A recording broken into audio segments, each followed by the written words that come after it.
Ladies and gentlemen, babies and elephants, welcome to another new video. My name is Bosley. Today I want to share with you guys Winter Orb. This is a very budget build, part of my budget series. Only costs you less than 50C, and I'll show you why in a moment. Overall, this is a very fun build, especially clear speed and single target. It's okay. It's not the best, but definitely clear speed and shattering the screen is what you want and what you like. They came to the right place. Why I chose Assassin, because Assassin has a huge burst damage and crit chance and stuff like that. And I just like to use Assassin in general because you get free elusive as well. Gives you tremendous amount of move speed, etc, etc, etc. So I'm going to go straight into the build guide right now. I'm going to go into the Ascendancy first, and I'll move on from there. So the first thing we're going to talk about is the Ascendancy. Now the Ascendancy we are using will be Assassin. Here we go. Ascendant will be here. Will be okay. First off, if you are starting this from a new character or existing character, depends. If you're a new character, I would recommend you pick up the Mistwalker first. So this one allows you to generate the elusive effect, which allows you to move faster, chances to dodge attack hits, dodge spell hits. Gives you move speed, stuff like that. It's a really cool effect, especially when you use it in the early game to speed up your game and finish up all the acts as soon as you can. Then after that, you want to pick up Unstable Infusion. So this one gives you additional 1 maximum power charges and gives you a chance to gain a power charge when you do a crit chance and 20% when you don't do a crit chance. So 10% if you do a crit chance, you get a power charge. If you don't do a crit chance, crit damage, it will give you a 20% chance to get a power charge. And then after that, you want to pick up Deadly Infusion. So this one gives you a base crit of 1.5% additional when you are at maximum power charges, and also additional move speed as well. And last but not least, you want to pick up Ambush, Assassinate, or you actually go for opportunistic. In this one, it really depends on which one do you prefer. I prefer using this one just because I get the free Culling Strike. And also I get a crit chance when they are at full health and they are at low health, and also more crit multi when they are at full health.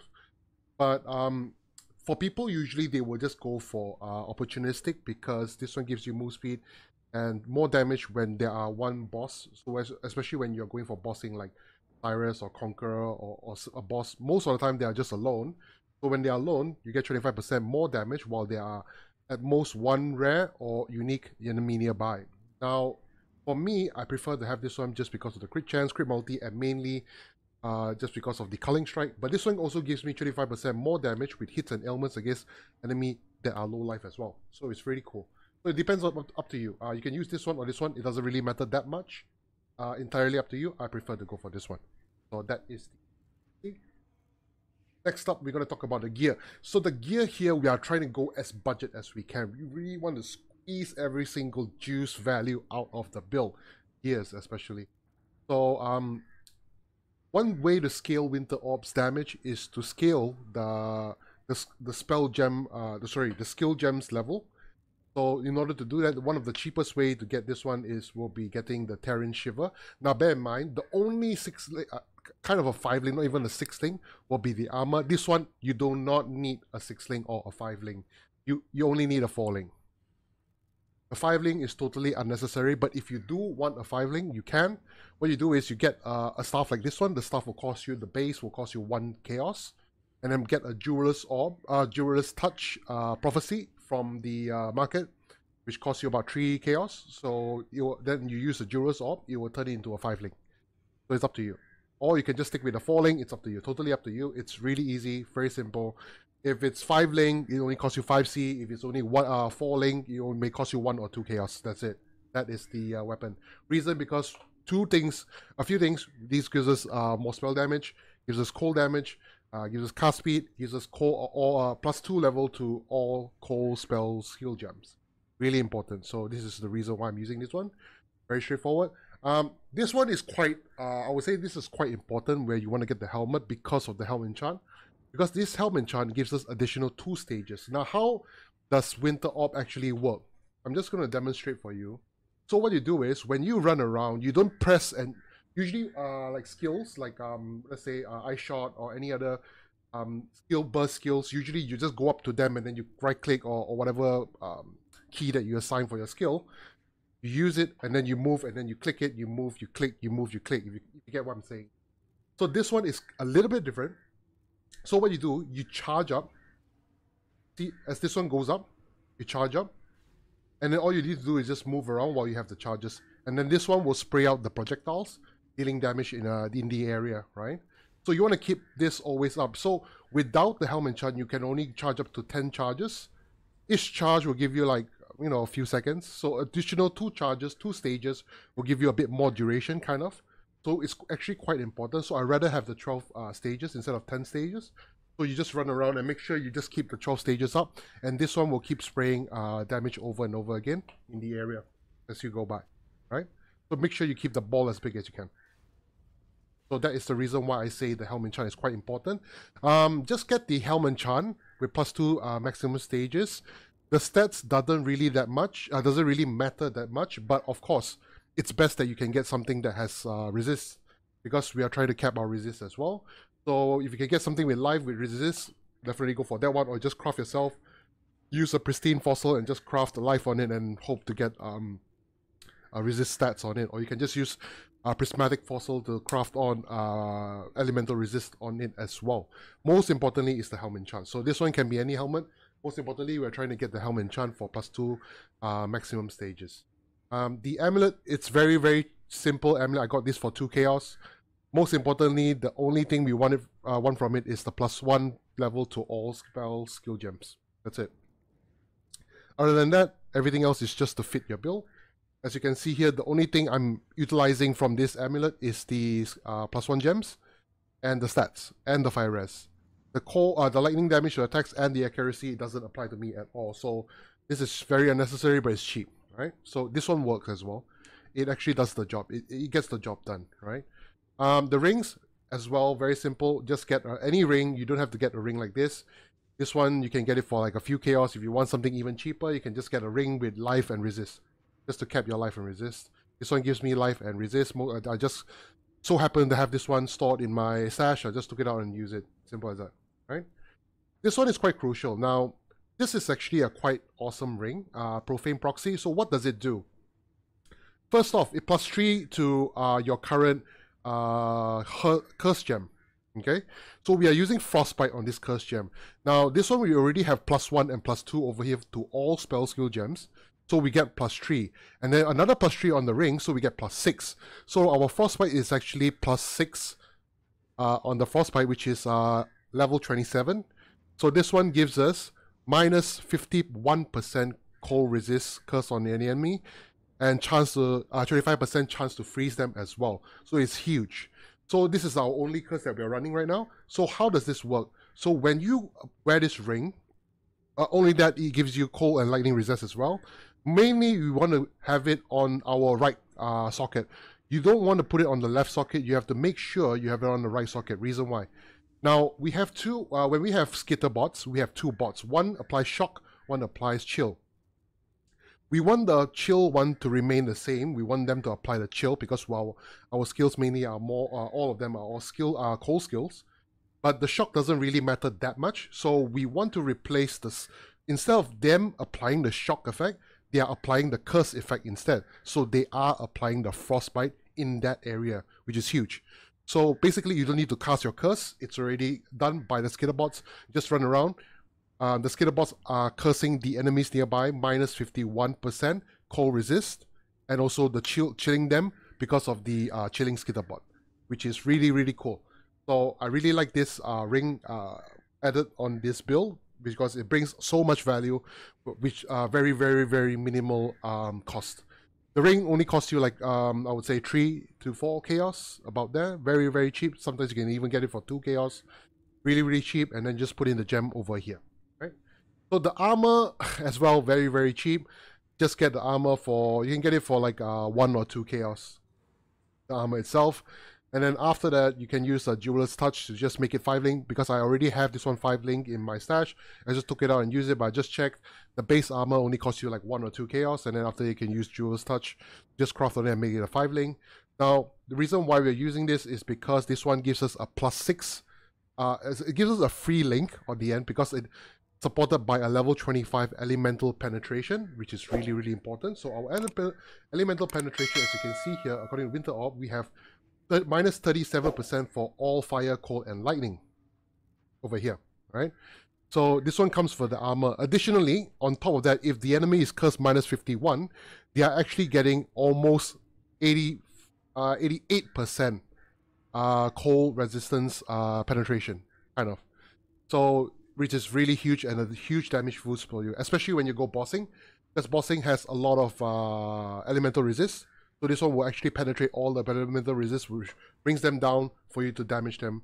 And also this one gives us life, gives us mana, also gives us additional percentage of life per Abyss Jewel. We are using 3 Abyss Jewels here. So gives us 3% additional maximum life and some energy shield as well. Most importantly is the +6 link, which is the elemental penetration. We only a 5 link, and also you can put in Abyss Jewel. Abyss Jewel here you can put cold damage to spells and life, whatever you want. The glove, very simple, very cheap as well. I got this for a few chaos. Most importantly, we want the damage, increased damage against chilled enemies. And other than that, everything else to fill up your cold and life and resist. And the belt here we are using just because of the Abyss Jewels. So this one gives us life and life. So this one 28 life, which brings up to 56. But the awesome thing about the belt is it gives 75% increased effect of the jewels. So actually, we're getting way more than 56. We're getting about, I would say, about 80 to 90 life just from the belt itself, boosting up these 2 gems, because 56 gives us increased 75% boost of the effect of the life. That's why I would recommend this 2 Abyss Jewel to contain with life and resistances. So because of the 75% increased effect, you will boost up the resist and the life which is in the jewels as well. So this is really cool. Keep note on this one. Take note on this one. And very simple boots. Replica Void Walker. Reason why, because this one gives our projectile to chain +1. When we deal damage to our enemies, it gives us move speed and gives us phasing as well, which kind of helps with a little bit more on survivability, because you have phasing as well. You tend to dodge and stuff like that, and gives us dexterity as well. Pretty straightforward. Now that is the gear choices. We are going to talk about the skill gems now. The skill gems, the main link we are using here, we're using Winter Orb, linked with the Hypothermia, and Greater Multiple Projectile, GMP, Infused Channeling, because this is a channeling skill, and also Control Destruction gives us more spell damage. So this is the 5 link, which is +1 with the Elemental Penetration, so it's a 6 link. On the weapon, I'm just using Vortex with Bone Chill and Control Destruction. Increased area effect is totally unnecessary, and power is totally unnecessary. This is just for fun. You can use it even with the 3 link, it doesn't matter. This is just additional DPS just for you. The helmet, we were having cast when damage taken with Immortal Call, and also increased duration, so our Immortal Call will last a bit longer to give us a bit more defensive layers.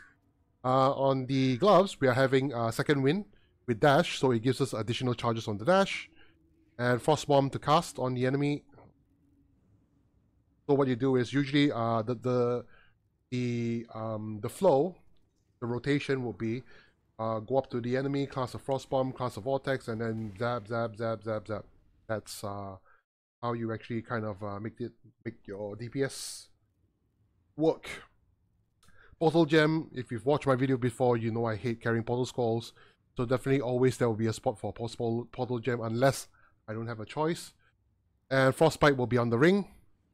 Hatred, we're running Hatred, Herald of Ice, and Skitterbots linked with a level 3 Enlighten will be good enough. Doesn't matter, you don't need a level 4 link with Hatred and Herald of Ice. Alright, so now, the skill costs us 17 mana to cast this one.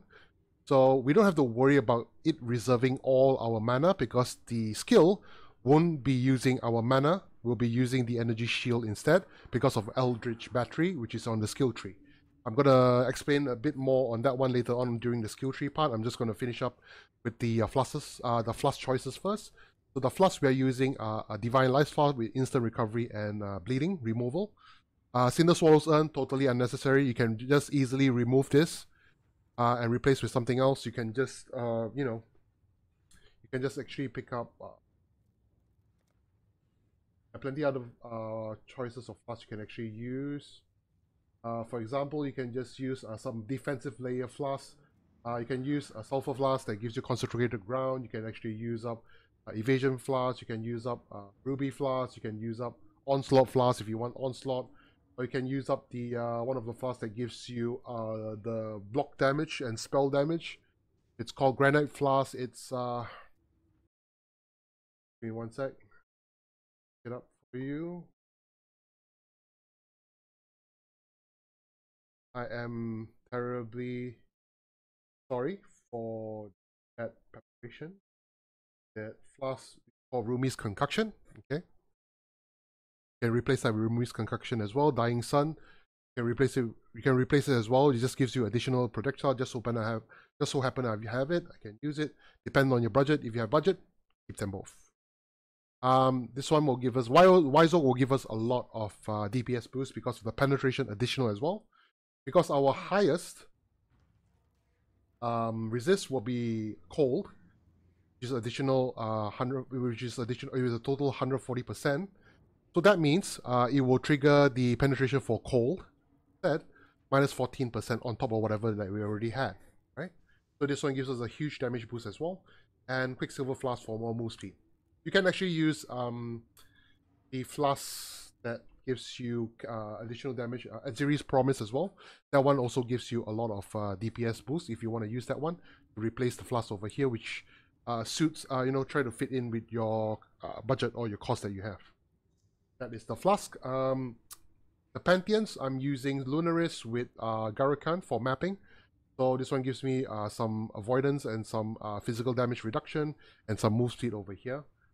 And Bandits will be helping Alira just for additional elemental resist and also the crit multi. And last but not least, we're going to talk about the skill tree. Okay, so the skill tree, we're going to start off over here with the Assassin. And then you want to move up here and pick up the nodes over here, the Blood Siphon, and then Coordination over here for more cast speed. The more cast speed you have, the faster you will charge up this Winter Orb charges. So that is actually quite important to take note. So that's why we're taking up cast speed. So Blood Siphon cast speed here, and Assassination for crit multi and crit chance. I'll pick up a power charge over here. Eldritch Battery. Now, how does this work is, they will spend your energy shield instead of your mana first for your skill costs. Okay, so this is my energy shield actually. So they are using my energy shield instead of my mana cost, because if you're using a mana, whatever that you're not reserved, if you're using that instead of using your energy shield, instead of taking up this node, if you're not using that, you won't have enough mana regeneration to keep up with your channeling, your spamming. That's why it's really important to have Eldritch Battery. That's why the build works with Eldritch Battery. Without this skill, the skill, you can't spam the skill, it won't really work for you. So this is really important. Energy Shield protects mana instead of the life. Doesn't matter because we only have the life over here. So we want it to protect our mana instead. And also 50% less energy charge recharge rate. So whatever that you apply for the energy recharge rate applies to your regeneration for the energy shield, which is your mana. So take note on that. Pick up Throat Seeker over here, and then pick up Lucidity, sorry, my bad. Chance to avoid stun while you're channeling, increase damage, and also minus total mana cost. And then over here, you'll pick up some life with mana nodes, and then after that, you pick up some crit chance, crit multi nodes. And then after that, you'll pick up Frostwalker here, so this one gives you cast speed and cold resist and cold damage as well. And then another power charge over here, and then as you can see, the jewels are really, really simple and cheap. Okay, so you want to pick up all the life nodes over here, and then go up here, and then you want to pick up Disciple of Forbidden. So this one gives us a minimum power charge as well, and chance to gain power charge, crit multi per power charge, crit chance per power charge, and also mana regeneration per power charge as well. And then after that, you want to go down here and pick up Enigmatic Reach. So this one gives us cast speed and increased area effect when you're wielding a staff, and increased area effect per power charge as well. This one, Serpent's Stance, gives us additional crit multi and crit chance when you're holding a staff, because we're using a staff. That's why it's definitely going to work for us. Pick up Arcane Potency as well for more crit chance and crit multi. Some life nodes over here. You need 4% at least reduced mana reservation, because in order to save our costs for not getting a level 4 Enlighten. And also it's just 2 skill points, so it's fine. So in order to reserve all the 3 skills, which is the Herald Vice, Skitterbots, and Hatred, right? So this is important here. And then over here, you want to go downwards and pick up Quick Recovery for more life and regeneration, and life regeneration as well. And then move down here and pick up a Life Node, Disciple, and Training. And then move up here, pick another Power Charge and another Devotion for more life as well, and some Elemental Resist and Damage, Crit Chance as well. Over here, this is area. And then you move downwards over here and pick up Constitution if you can, to give us a huge life boost as well. And then after that, you can pick up Ash, Frost, and Storm. So this one gives us a chance to freeze, shock, and ignite as well, and elemental damage increase. And that is about it. Very straightforward, very simple, very, very, very budget. Overall, yeah. So my conclusion is very fun build to play. Definitely very, very fun and cool clear speed. Very cool interaction with skills and the items as well. Very, very budget. Less than 50C. Definitely 100%. I can tell you that. Go try it out. This is my first time playing an AWP skill. I'm quite enjoying it as well. And the cons is, to be honest with you, the cons is just the single target sometimes is a bit annoying because the single target doesn't hit all the time. So sometimes your projectile flowers and then it takes time to kill the boss. You still can, because considering the budget that we have. But then again, you still can take out bosses and stuff like that, but single target is weaker than the clear speed, for sure. That is definitely there. That is what I'm trying to tell you. And that is about it. So if you guys have any suggestions or comments, please drop a like, comment below on the comment box. If you like my video, please like and subscribe to my channel. I do build guides almost every week for you guys to enjoy. And I hope you guys will be tuned in to my next video. I'll see you guys on the next.